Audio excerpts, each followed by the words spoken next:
and thank you for that address to Tebaldo on behalf of Cardinal Turkson, which was wonderful, and we're so grateful for the time that the Vatican has put into this event and the Cardinal. So if you could convey our thanks to him and your colleague, we'd be very grateful for that. So as the Chair, Clara Mancini, has said, we now have a period of time for questions. And if you can put them in the chat, they will go through modern technology, wizardry, to us, and we can then pose the questions to Tebaldo on your behalf. I have a first question. Bear with me, I'll just get it up here. And it says, I think it could say it's a technical question, but Dr. Christina Nellis is asking whether there is a link to the document that you were reading, Tebaldo, from the Vatican document. Is there a link that we can share for people to read the document for themselves? I will share immediately a link in the chat. Right, thank you very much for that. I'm just, again, looking at a next question that's coming in. Oh, and a second question from Dr. Christina Nelly. So Christina is taking the great opportunity that the Vatican here to ask the questions. And it is this: whilst acknowledging our special role, do you think that we have the right to harm fish for the sake of our sport or hobbies? So thank you. So I understand the question is about sport, hobby, and well, having fun by fishing, or as the very, let's say, emotional cartoon Nemo expressed, just catching fish and putting in an aquarium in a dentist office. Our message to this conference has been rooted on above all, on the scripture and on the teaching of Pope Benedict and Pope Francis. And Pope Benedict was so precise in his writings, and he offered to the understanding and the own responsibility of believers this idea of legitimate needs. Not even an interest, but what is legitimate? So in the framework of your understanding of creation and of the role of humans within creation. And not even interest, but needs. So in the end, if you allow me, so Dr. Christina, to reread your question using Pope Benedict with his own permission too, it somehow does having fun injuring animals or killing them by fishing, and this could even apply to corrida or roster, well, fight of other animals. Is it a legitimate need? So I don't consider it a legitimate need. No, it is clear there is a need, no? And it is legitimate. I remember that one of the very strong documents, so-called a starting point of the modern social teaching of the Church, is the encyclical letter Rerum Novarum from Pope Leo XIII, where he proposes an equilibrium. So since humans have constantly new needs, and only the generosity of land can day after day satisfy those needs, there is the right to use, which goes with the duty of taking care. So already 130 years ago, this equilibrium was quite clear. Obviously, since that time, it has been well developed. But again, we are in the idea, right to use, but what is a legal need? So legitimate need. So no, I don't think so. And well, I don't fish, but this is only it's only a personal opinion. That's it. And I can hardly, well, I've never seen any paper describing, angling or corrida as a legitimate need.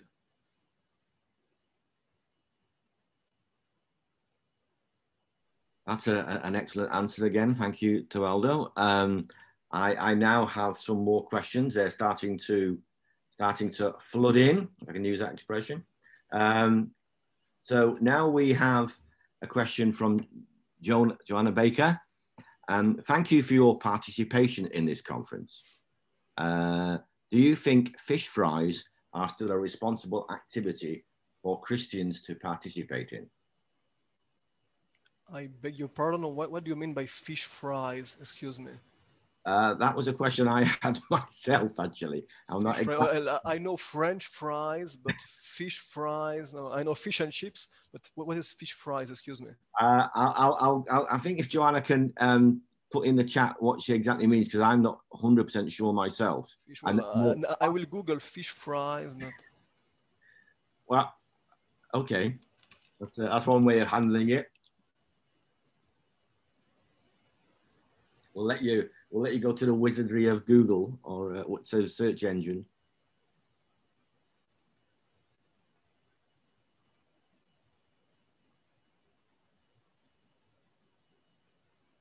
Well, so I'm not sure about the. I beg your pardon. So for not being familiar with this kind of concept, which I suspect is connected to English cooking.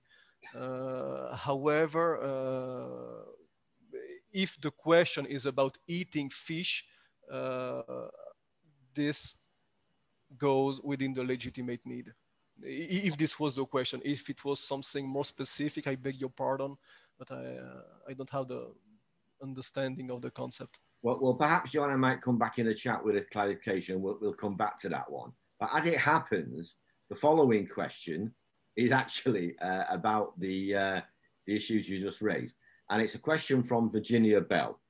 And it asks, why not encourage people to not eat fish? Let's transition to sustainable industries.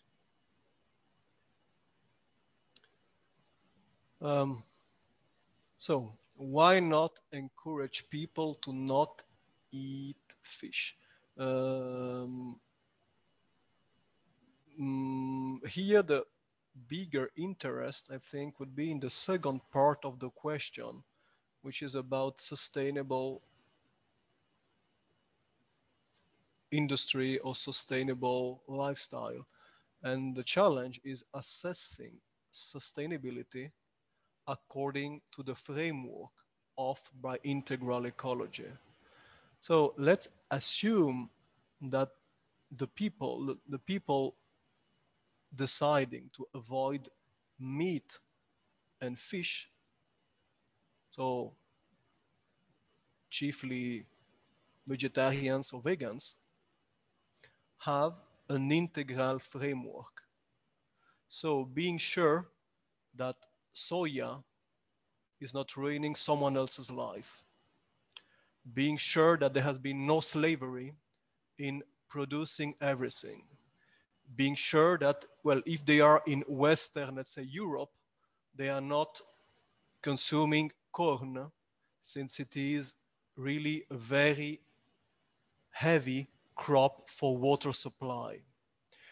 So it goes beyond the fact of flesh or no flesh. Integral ecology is about culture. It's about economics. So is it your spinach or tomato produced by the local smallholder, trying to have a whole family behind him, taking care of the bees, of the flowers, the biodiversity? Or you don't care while saying no fish and just ate any kind of tomato, maybe produced by some big monocultural company ruining other countries? It's also about, if you remember all the items in the integral ecology, there is this issue of good governance and the legality where the certifications came. I'm sorry, but in Italy, and as far as I am informed, even in other OECD countries, we still have slavery in crops. So if your own, let's say, choice, I beg your pardon, my English is quite rusty. If your own choice is avoiding animals in order to avoid, let's say, the idea of killing and suffering, and in the end, this could also be connected to some specific passages in the scripture, just assuming that in a perfect planet, we would absolutely have any kind of nutrition without killing, it is hard. I can understand the effort of an individual. I can definitely understand. Nevertheless, each time you take a carrot, you kill it. So it's not like the apple. You take an apple, the tree is still alive. So even from an ethical perspective, eating some vegetable instead of others implies killing or only mutilation or amputation. So here we are really going quite deeper in this discussion. The challenge, I think, is avoiding any unbalanced decision. And if you need some ethical criteria, please assess your supply chain, your food style, your diet, your hobbies, and even your savings. So how do you invest your money according to the framework of integral ecology? Why not inviting Christians to just give up food, meal, fish, or even lamb? For the moment, this has never been an option envisaged by the Holy See, and those who did this kind of choice in the past often linked this to some kind of frugality, sobriety, or asceticism. So it is again one more dimension which could be added. So in a kind of more simple lifestyle, I will give up what may be considered some luxurious food in a specific century, in the Middle Age or whatever. I hope this can enlighten a little bit the discussion about this kind of question. And also, let's say, those who have more power, who are more influential, and who have more, let's say, alternatives choice, and have also more information, so more awareness, to some extent they have a greater responsibility. So if you know that, let's say, your meat, your fish, or your cow may have some strong, let's say, footprint on biodiversity, this can also be an element in your own decision. Thank you for that one. I've just had some clarification on the issue of fish fries, and we're talking about actually here. What we're talking about is in effect baby fish and therefore hatcheries. Do you have a view on that, Tebaldo? Well, I think it has already been addressed in the issue of eating fish. If this implies a specific way of preparing or hatching or cooking or cutting, once, let's say, the fish is, well, the strange concept of farmed or killed or fished or whatever. No, I don't have any, let's say, comment specifically on this. What many, let's say, many experts, let's say, already commented is the idea of avoiding food waste on fishing vessels. But I think this is not a part of the question, so it's really something else. So no, I don't have any specific comment on this. Okay, thank you. The next question is from one of my colleagues on the Eurogroup Fish Working Group, Paul, and he says, Mr. Tebaldo, you say that use of harmful fishing methods should be avoided. Do you agree on the moment fishes that are caught by the fishermen are suffering a lot when they are taken out of the water and not killed or stunned immediately? can you agree that fishermen should use a stunning or killing method as soon as possible? I am quite, well, without being an expert in the field of, let's say, animal biology, I'm quite confident that fish suffer. Well, let's say, fished by some kind of metal hook or with a net, because they certainly prefer to be within the water. So for the first part of the question, yes, without having myself studied the physiology, the anthropology, well, the physiology, the anatomy of the specific animal, I'm convinced there is suffering. And is there, let's say, a value in abridging or in avoiding pain in an animal? Yes.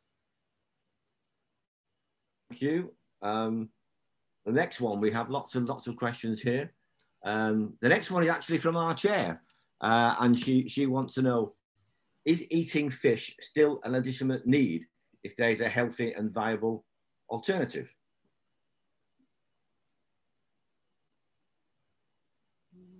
For the moment, well, yes, I think so. Thank you. Yes, and especially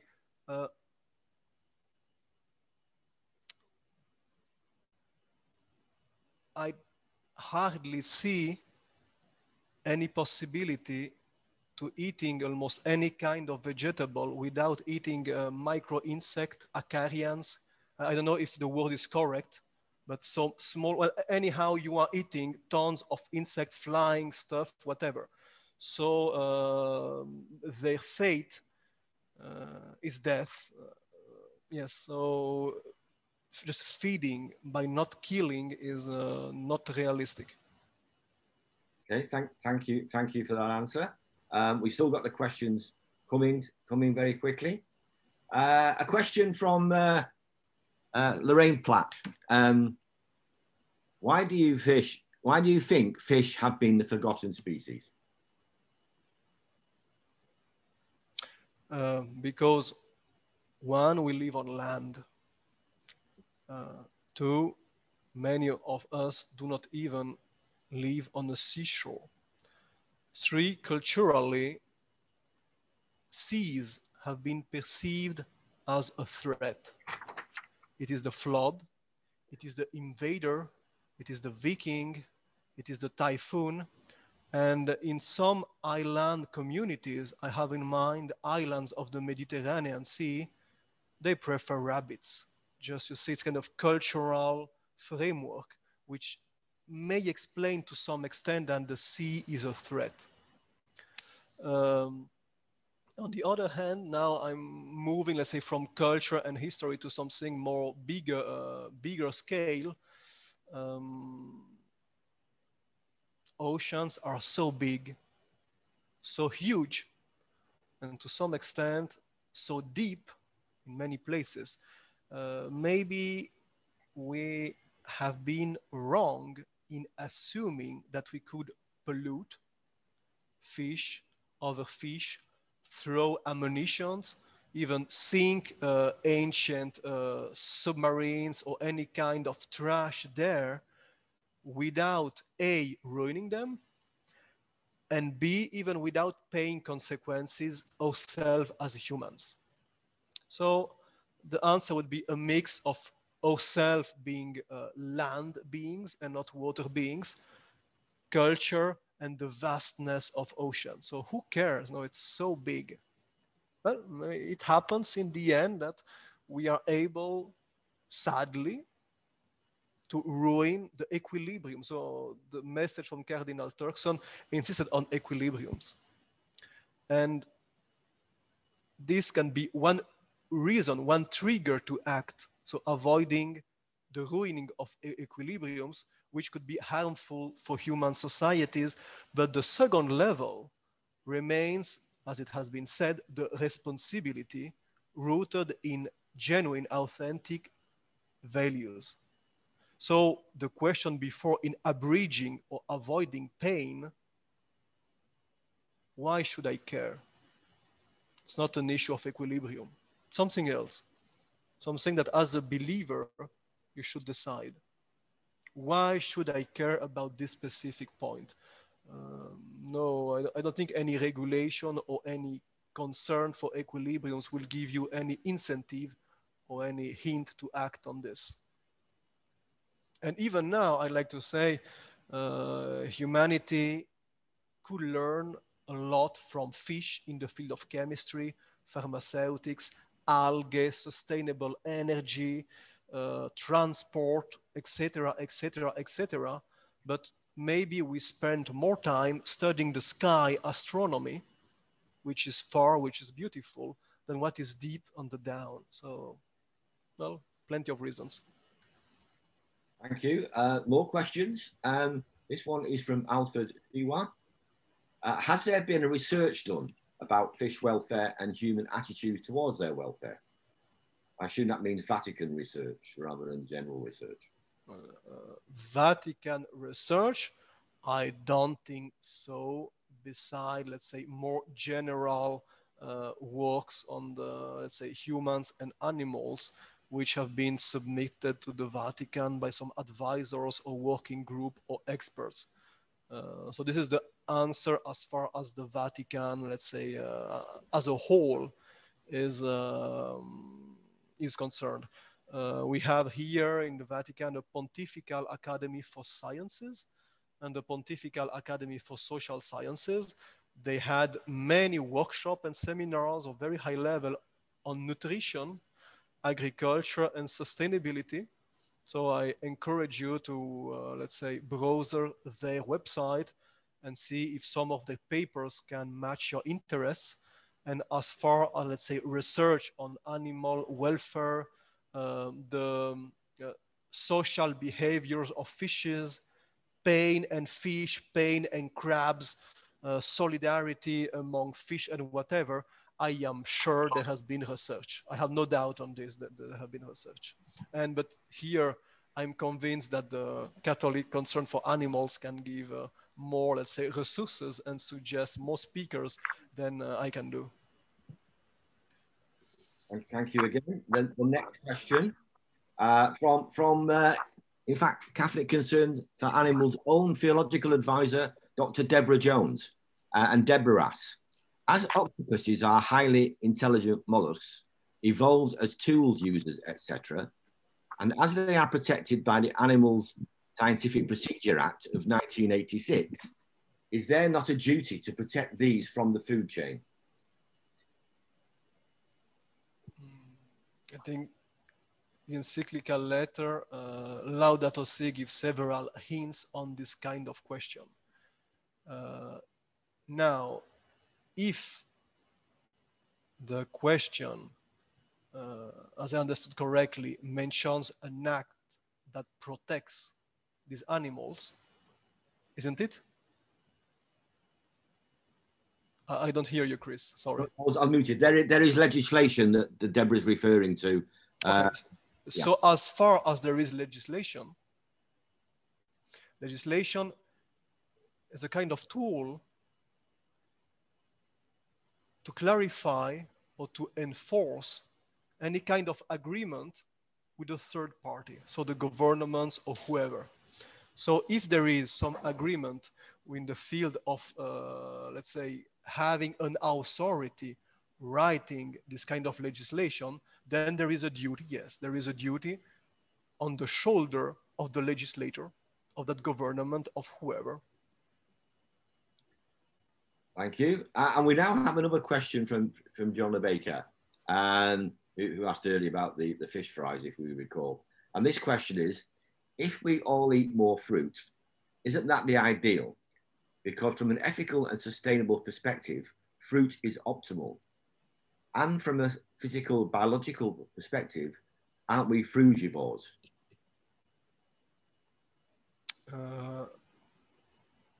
Again, please, whenever you choose your apple or your bananas, whatever, assess the adjective ethical, which you mentioned according to the integral framework. Fine, thank you. So it is the same answer I give earlier. So have a broader vision. And if you feel well with this, this is wonderful. Now, in some other countries, let's be assured that this is hardly to understand, especially in countries where there is a strong link, let's say, with pastors or nomadism. So where, let's say, animal is strongly imbricked or interconnected with the social life. So here, do not be surprised if some interlocutors fill a gap with your own feeling about this specific point. And as far as, let's say, your ethic decision is rooted on integral ecology and your body is doing well, so let's say the measurements of health, and well, you are able to have a healthy and meaningful life, I don't see any problems in going only for fruits. Thank you. Right. The next question is from Edward Palare. I hope I pronounced that correctly, Edward.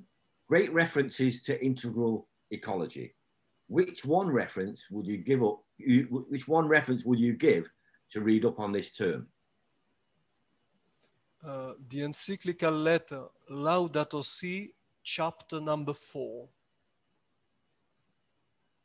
That is a very precise answer. Thank you for that, Tebaldo. That is very, very clear, precise answer. The next question from Robert Sluka. Hello, Robert. How have fishermen in Italy responded to Laudato Si? Are there local projects to work with them, to be better environmental stewards? So, in a nutshell, yes. So this, in the document Aqua Fons Vitae, we gave this idea of fishermen being allowed to take the plastic and the garbage and take it back to the harbor. This has been tested with the strong promotion of, let's say, currently the Italian Bishop Conference has a desk with a priest, which, well, it happens, it may not always be like this, but he is in charge of both ecology and social issues. So more or less, he would be under Bishop John Arnold using English standards. But at the same time, he is in charge of the what is called Stella Maris, the apostleship of the seas. So let's say spiritual assistants and chaplains to fishermen, dockers, harbors, and sailors. So he had this idea and promoted it in some ports among some fishermen, and yes, so it started. So now I think it was a test pilot. I don't know for how long it lasted, and not even if this will continue. But yes, no, the idea is there, and we know there have been some massive beach cleaning, coastal cleaning, and this is something you do not forget once you've done it.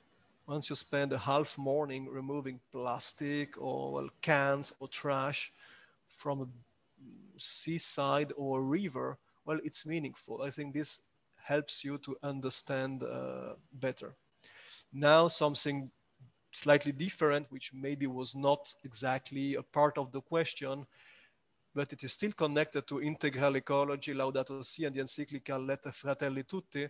So, because the question was precisely about Italy, Italian fishermen have been often connected to terrific problems of migrants drowning. So some kind of very low cost boat, kind of raft or whatever, just crushing in the middle of the waves, not so far from fishing areas. And there is a kind of holy duty among those at sea to take care of those in danger. This is beyond centuries, beyond cultures, beyond era, beyond any era. You are on a ship, someone is drowning, you help him. And this created some confusion, especially in the recent years. But well, they have been doing a great job also on this. Thank you. Thank you again. Still more questions. The next one is from Debbie Davis, and Debbie asks, are fish considered sentient by Catholics? Facts and research are proving this to be the case. If I understood correctly, what is important is that scientists, biologists, and neurologists said us that fish are sentient. You are not here for asking any Catholic endorsement if yes or no fishes are fish. There is no plural in fish. Fish are sentient. So it's I don't know. It's like I beg your pardon with all due respect, but are some kind of biofuel ruining land? Well, it's not about Catholic decision if yes or no, but scientists and experts can tell you if biofuels are ruining something else. So beware, do not ask to the church something which is not, let's say, the mandate of the church to give an answer. So what is very important, and especially as Bishop John Arnold certainly knows, is that after the publication of Laudato Si, the encyclical letter Laudato Si of 2015, all the bishops, the caritas, the big parishes, they are constantly asked about this kind of question. But dear Bishop John, what about the nuclear power plant? But what about GMOs? Should we eat GM-free Eucharistic? What about, well, tons of questions. And so again, lay people, lay experts, think tanks, this is your role, our role. Support the church in this kind of question. There is a different responsibility there. So the compendium of the social teaching of the church, as well as canon law, recognize this kind of responsibility.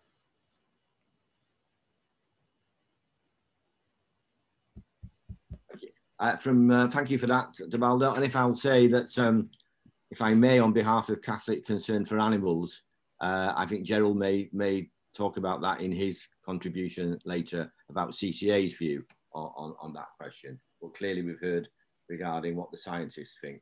The next one, I believe, is from Diana, and again, I hope I pronounced your name right, Diana.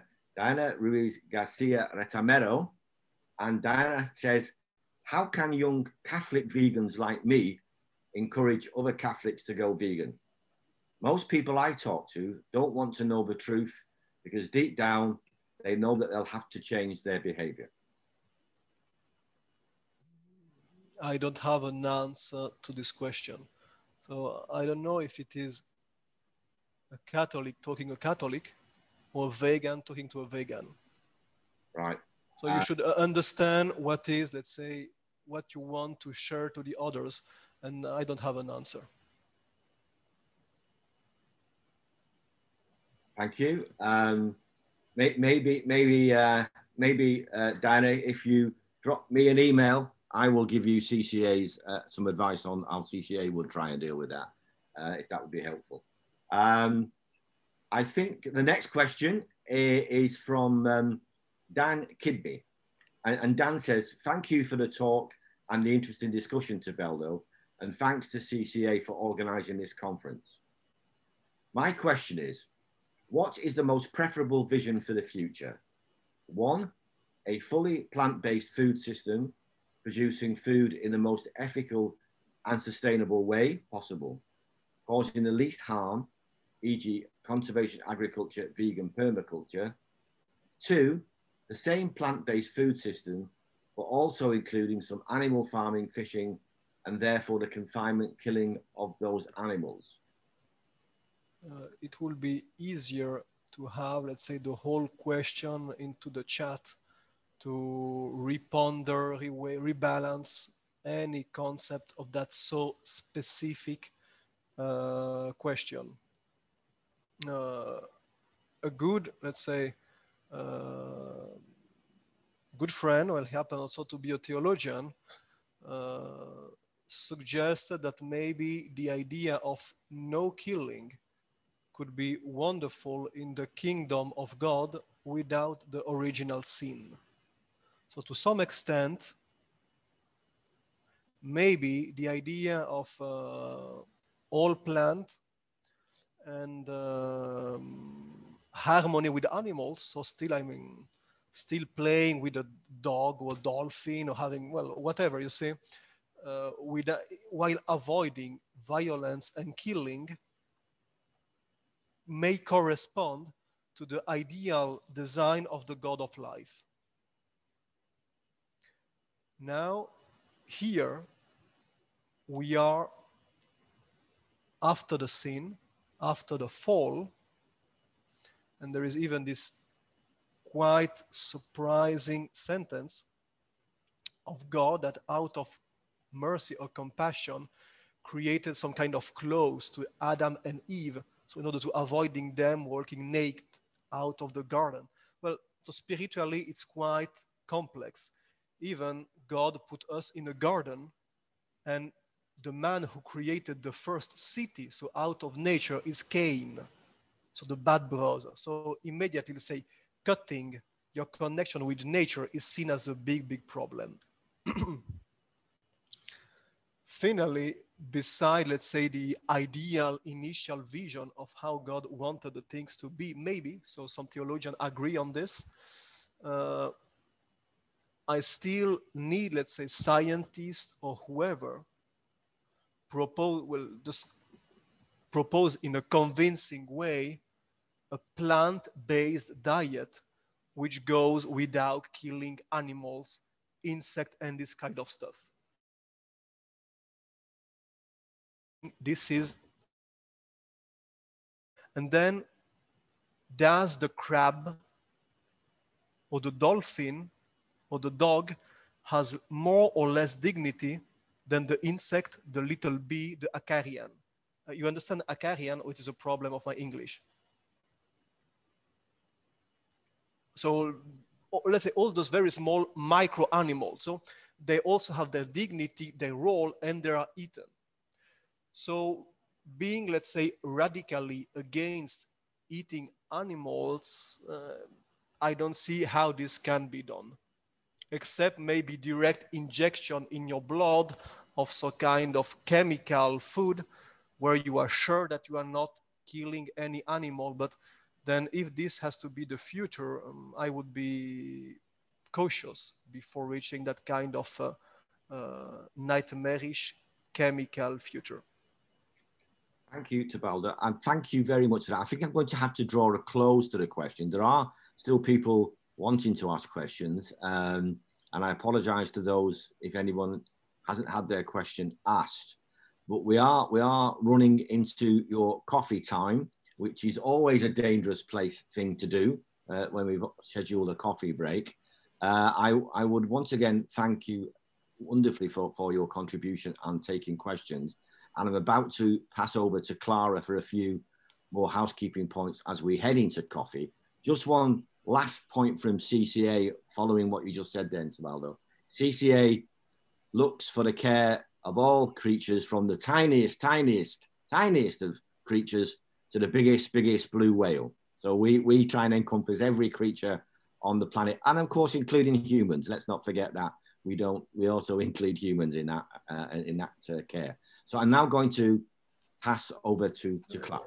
Allow me to thank you very, very much, all of you. So Bishop Arnold, Chris Fagan, and all the team for organizing this, putting strongly the issue on the table, and providing some, let's say, genuine ethical reference point for further action, for further decision. The consistency between our own beliefs and our own action decision is essential for Christians, consistency.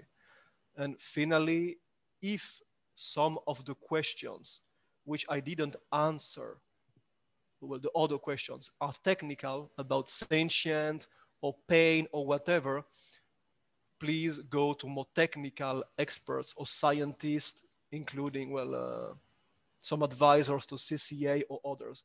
So many blessings. May Almighty God bless you and keep you. Warm regards from Rome, and look forward to continue this dialogue with you. Thank you very, very much to all of you.